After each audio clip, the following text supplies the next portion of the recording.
Welcome to the Forever Better Academy podcast, where you will be given the principles, tools, and techniques to reach the next stage on your journey of self-mastery. Who could you become? I'm your host, Wade Vincent.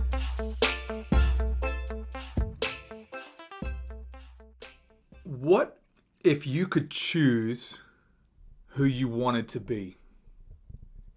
My name is Wade Vincent, and you are listening to the Forever Better Academy podcast. Imagine it. What if you could decide who you wanted to be in your life? What would you pick? Where would you go? Who would you become, right? If you had the ability to decide who you wanted to be. Does that excite you? Does that make you think of endless possibilities and opportunities? It should. And this is what we're going to talk about today is, you get to choose who you want to be. One of the greatest gifts that we experience in life is ultimately we decide who we want to be. No one else can decide for us. It has to be our decision, our choice. And the most wonderful thing of all is that if you don't like who you are right now, you can be someone different. This is my journey. I went through this, and it came to a point, I think it was 2017, where I sort of, maybe earlier than that, but around that time, I remember just reflecting and looking at my life and realizing I didn't like who I was, and I didn't like where I was. And so I did something about it. Now, growing up for me was probably that sort of turning point in life as the coming of age was probably the late 90s for me, really, right? And I grew up in a single parent family with a younger sibling, and never had any influence or interaction, really bare minimal, with my father. And at the time, I remember I was really and always I've always been open or curious to try different activities or lifestyles or things that catch my attention, right? Like most people, I would say probably have a similar demeanor, right? So I was heavily into skateboarding at the time. I remember getting excited by a few kids at school that had skateboards, and I started skating. And there was sort of almost two camps, right? And skating being a sort of street skating, not ramps or vert, anything like that. Street skating really had that crossover element where you'd get a mixture of those kids that had that sort of punk and sort of grungy sort of rock type background, and then you had the crossover where there was sort of overlap with kids that were into hip hop. In that same sort of street culture, there was sort of a parallel, right? So we were always skating. So all we did was skate. And then one of my friends, Josh, he started breakdancing one day, just doing this footwork combination, this patterns. And I remember just being like, what's that? That's cool. That's something, I think I want to try that, right? So a lot of us sort of transitioned, sort of slowly drifted out of skating and got, immersed in that world of hip hop. And, I can recall the very first time that I walked into Channel Direct, which was probably the sort of pinnacle dance studio for hip hop, and specifically not like hip hop in a ballet studio. I'm talking real hip hop, like b-boying, the real dance of the culture. And I remember walking into the building. It was in Fortitude Valley, for those of you that know Brisbane, sort of just north of the city. And as we go upstairs, and it's just beautiful, polished, lacquered floors, just timber floors, and every wall that was around the entire space was covered in graffiti, and not in the sense of just bombed or thrashed. It was, you know, they had artists come in because, you know, they want to make the that real environment immersion in hip hop, right? And I remember just being like, this is my spot. This is something, man. I don't know what it is, but this shit has grabbed a hold of me, right? And it just became, you know, everything, you know. And as I, you know, started experimenting with that and the culture and learning more about it and understanding the, the elements, right? So one thing that always I found fascinating or appealed to me was the you know, hip hop in a traditional sense consists of four elements, and I always liked this as some sort of understanding of the bigger picture, because it aligns well, you know, with elements in earth, you know, earth, fire, wind, water. And here you've got hip hop, you know, you've got MCing, DJing, graffiti, and b-boying. Like it just made sense to me. I like the structure. I'm a very structured and organized, you know, I like things to be mapped, right? That's just my personality, how I'm wired. And I just thought it was dope. I couldn't get enough of it, you know. And I started diving into all the different elements and learning and really immersing in it and becoming, you know, my almost like it was my DNA, you know. All I wanted to do, right? And as I got further into graffiti, and it you know, got me in a lot of trouble, and it's really like the expression and the artistic sort of endeavor is something that I'm forever thankful for, because in that period in my life as a youth that didn't have positive male role models around me, or any real male role models around me for that point, it really gave me that outlet, that channel that I needed to sort of, you know, keep me out of more trouble. Now, of course, yes, graffiti is trouble, but in the sense that I was really just a kid excited by color and paint and drawing. I wasn't, you know, and you know, I was surrounded by some people who did some, you know, pretty heavy shit, you know, like that I'm thankful that, you know, I didn't get caught up and go deeper down that rabbit hole. But it allowed me to sort of conquer that, you know, youthful frustration and anger around my position and sort of situation, rather. So as I realized that the graffiti was not the best path to follow, because you know, it's, you know, and a handful of my old friends have made success in that art space, but it's not as likely, right? So I started to dive more into the music aspect. I saw something in you know, the performance and the energy on the stage, and just the bright lights and the crowd and the fun, and just enjoying it and feeling good, and seeing people respond positively to that, you know, when you're on stage and people are enjoying it. There was something cool about that, and it that caught my attention. So I started moving further down that path, and that was my sort of chosen element of hip hop, if you will.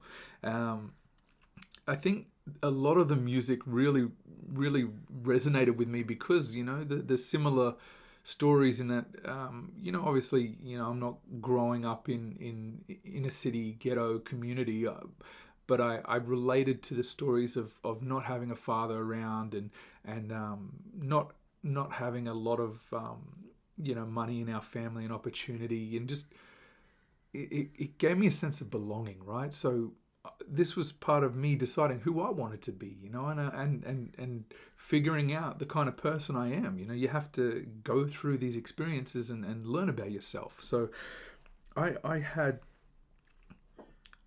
this channel for me was the way that I could have a life of purpose, I felt, or impact. You know, I knew I knew deep down that's what I wanted to do.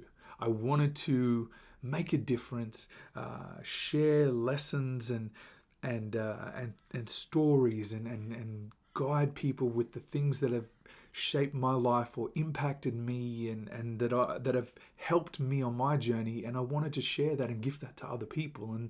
And what better opportunity than music? So I looked at it like music was, it's the universal language. It doesn't matter your culture, it doesn't matter where you're from, who you are. Everyone likes different styles of music, but it's almost, I'd say, close on impossible to find someone in the world that doesn't like any form of music, right? So I saw this as my vehicle to have that impact, the desire that I had to make change and do something of value with my life, right? So I just took to it with both hands. I went all in on it, and I think there's this element of wanting to be admired. I love being on a stage. I'm an attention seeker.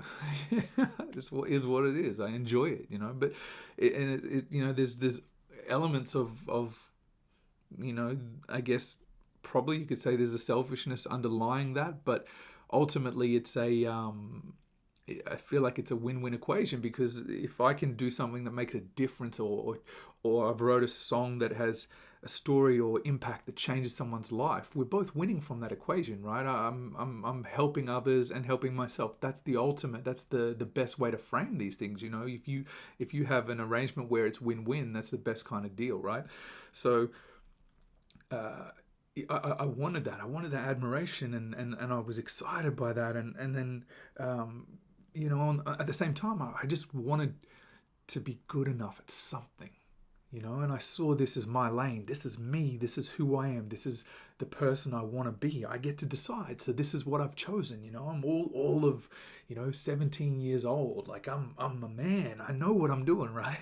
Like just the usual, right? As you go through this, it's good fun. Life is a blessing, So I wanted to be, I just wanted to prove, I guess, partially to others, but mainly to myself, that I was good enough. Like it's the hero's journey.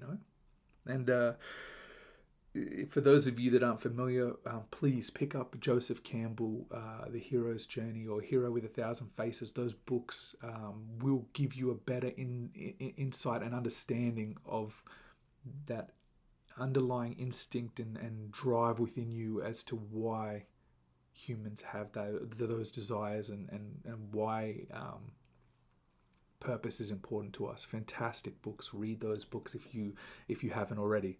And ultimately, when you're going through this and you're deciding who you want to be, you realize you don't really know who you are, because you've only been alive for so long, and you have to allow the world and your environment and the people and things you interact with to put their flavor on things, for you to collect those experiences and build, because we're basically born as a blank slate. We have predisposed sort of personalities, or the chemical balances in our genetic makeup. We're wired a certain way, or we have, as I say, predisposition to certain actions or the way we approach life, right? But that's just the framework, right? You can add on top of that. If you think of like an operating system where you install other programs and applications to deliver certain outcomes that you're trying to achieve. So we all have this capability. We have different strengths and weaknesses. That's what makes us special and unique, because we all have the framework, and we just need to build upon that framework, right? So all these experiences, you've got to go through and try these different things to learn like what you like and who you are, what speaks to you, what touches your soul, what makes you feel alive. And for me, that music was the thing, right? So going through that, you don't really know who you are until you live. You got to live, and I think something that only really comes with age and experience. And I'm all of 38 years experience. I mean, it's a little experience, but it's not the everything. I've got a lot of living yet to do, God willing. It it it really, how do I frame this?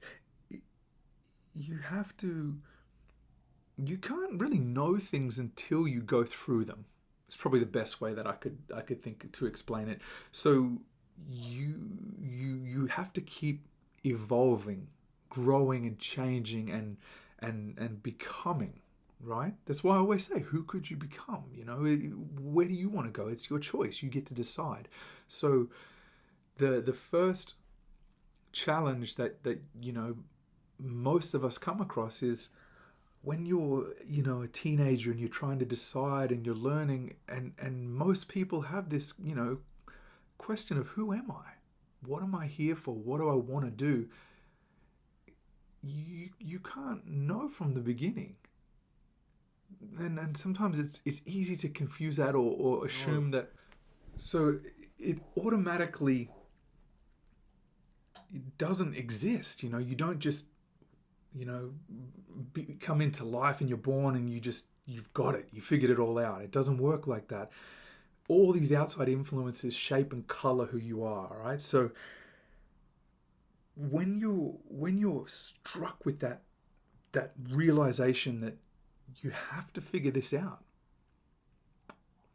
that's that first real milestone. I feel that's a pinnacle moment in life when you hit that timing in your life and you have to decide, who am I? Who do I want to be? The most incredible realization when you truly understand the freedom in having the ability to choose. It's the most daunting feeling, and it's the most freeing and satisfying feeling at the same time. You have complete freedom to decide, and the possibilities are endless. You can be anyone you want to be, absolutely anyone. And then in the same, almost the same instance, that you're experiencing that excitement or wonder and then the youthful exuberance that life, is an overwhelming fear. At least for me, that daunting realization, no one else can do this for me. You have the most beautiful freedom in that choice. And also, I feel like it's one of the greatest experiences going through that you ultimately have to do this on your own. No one can pick for you because no one's living for you. You're living your life. It's your choice, your life, your decision. And that's such a fascinating paradox, like so much wonder and so much fear at the same time, but that's kind of what keeps things exciting, I guess. If it was too sort of wonderful or just too scary, you probably wouldn't really appreciate or value it or take those actions required to become who you want to be. So when you go through that epiphany that you get to choose and you really start to dive in, I think that's as I say, a huge milestone when you can start to flesh out or map where you want to go. And I think ultimately, when you're that person that picks for yourself, because as I say, no one else can do it for you, you've got to take that action and decide. It doesn't matter how long you take, but you need to choose.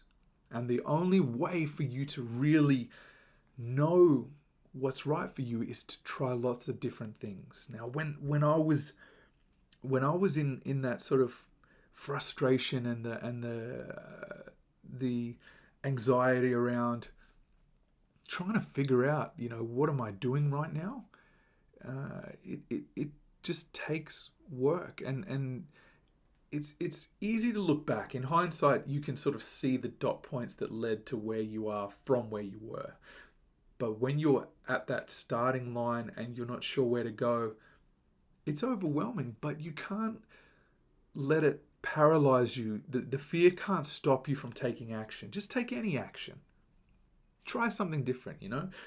Deep down, if you clear away the noise and the clutter that circulates in all our heads, we're constantly bombarded with stimulus nowadays, always seeking attention.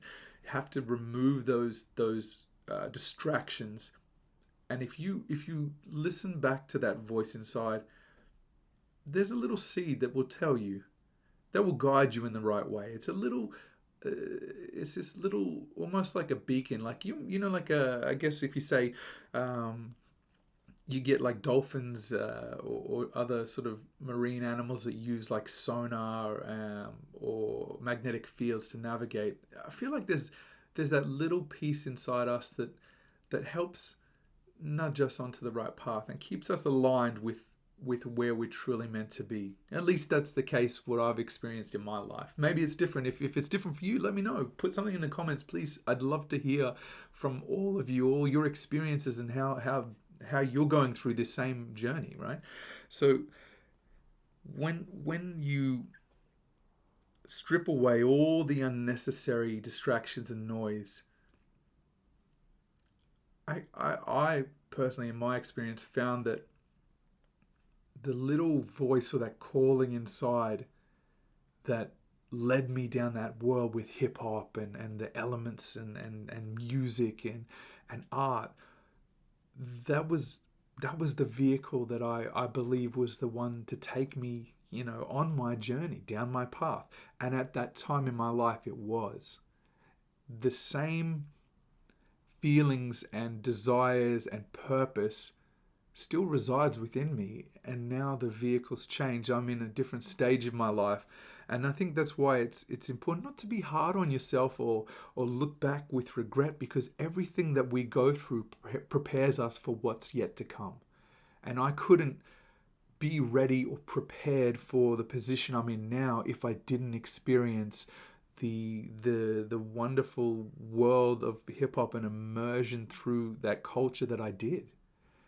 It's just, I've changed vehicles. Now I'm here talking to you guys, but the I just thinking back to lyrics and songs, or but the destination always remains the same.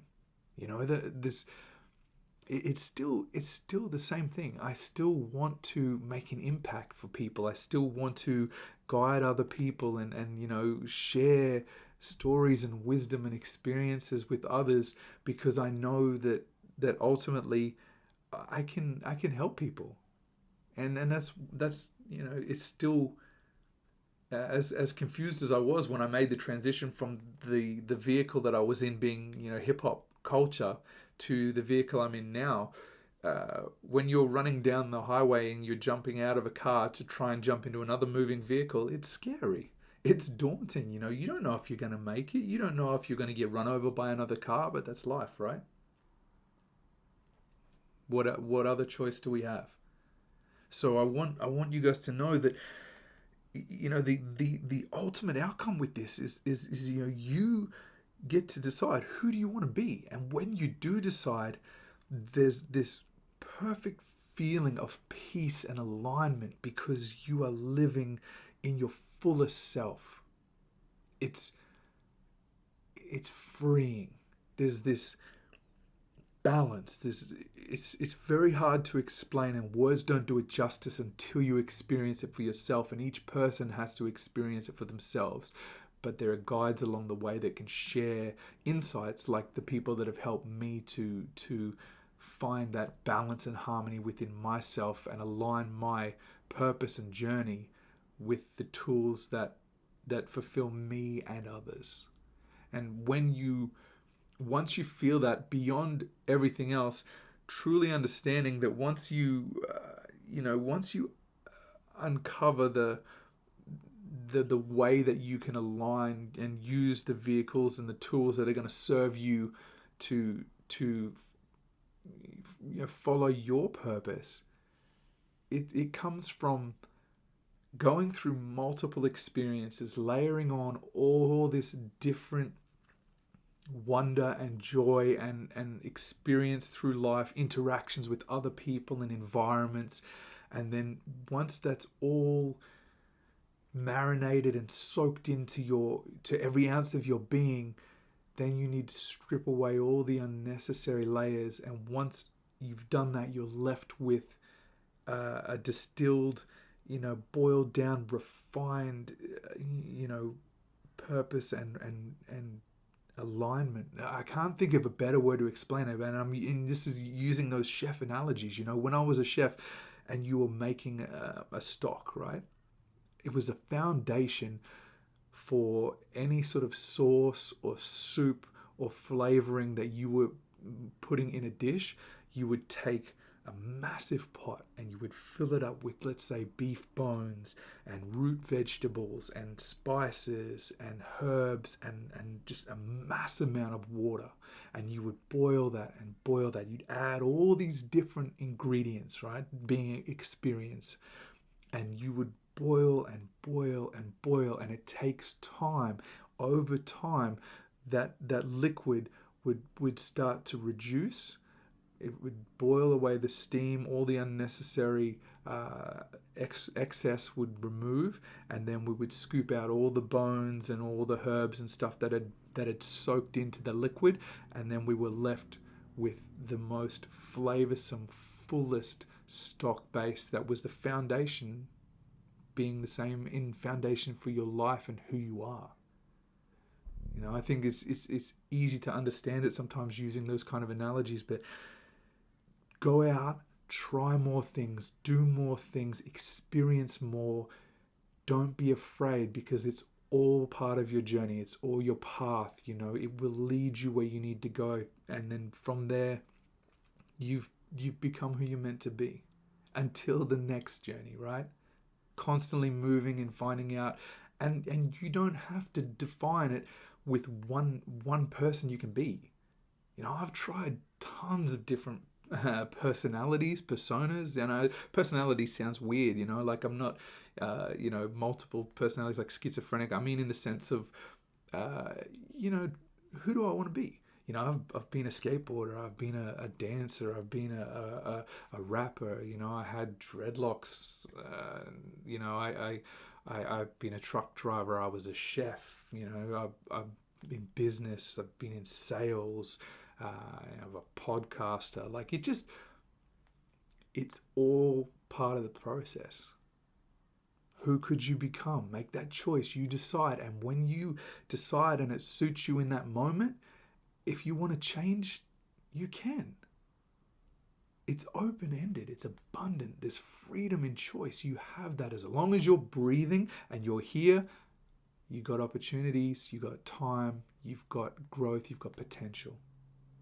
All right, guys, thank you so much. I appreciate each and every one of you for being here and listening and watching and sharing with me. Who could you become? This is Wade Vincent, the Forever Better Academy podcast.